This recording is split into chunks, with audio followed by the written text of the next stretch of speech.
Hi friends, ఎలా ఉన్నారు? అందరూ బాగున్నారా? నేను కూడా బాగున్నానండి. చూడండి, మనకు ఏప్రిల్లోనే పూలు స్టార్ట్ అయ్యాయి. ఏదో మనం ఇచ్చిన లిక్విడ్స్కి అక్కడక్కడ కొన్ని వస్తాయని అనుకున్నాను, కానీ ఇన్ని పూలు వస్తాయి అనుకోలేదు. ఇన్ని అంటే మీకు చూపిస్తున్నటువంటివి మాత్రమే కాదండి, చెట్టు నిండా పువ్వులే అన్నమాట. ఇద్దరు కావాల్సి వస్తుంది. పైన ఒకరు కింద ఒకరు తీసుకుంటే మనం మొగ్గలు అల్లుకోవచ్చు. ఒక్కరే కష్టపడాలంటే మనం అల్లుకునేటప్పటికీ ఓపెన్ అయిపోతాయి. అలాగే ఒక్కరే చేయాలంటే కూడా కష్టమే అన్నమాట. ఎన్ని పూలు అంటే మనం అమ్ముకోవచ్చు అనమాట. 14-15 మూరలు వచ్చాయి లాస్ట్ ఇయర్. ఇప్పుడు కాస్త ఇంకా డబల్ అయి ఉంటాయి అన్నమాట.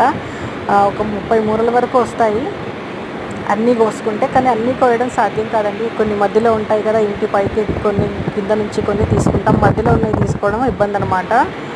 అలాగే మన ఛానల్ ఫస్ట్ టైం చూస్తున్నట్లయితే తప్పకుండా సబ్స్క్రైబ్ చేసుకొని లైక్ చేయండి, షేర్ చేయండి ఫ్రెండ్స్. కామెంట్లో మీ అభిప్రాయం చెప్పండి. అలాగే మనం ఇచ్చిన లిక్విడ్ ఫర్టిలైజర్స్ ఏంటి, ఇన్ని పువ్వులు ఎందుకు వచ్చాయని సందేహం మీలో ఉండొచ్చు. అది నేను మరో వీడియోలో చెప్తాను. అప్పుడు చెట్టు నిండా పూలు ఉన్నాయన్నాను కదా, మీకు చూపిస్తూ మాట్లాడతాను. Thanks for watching. Bye bye.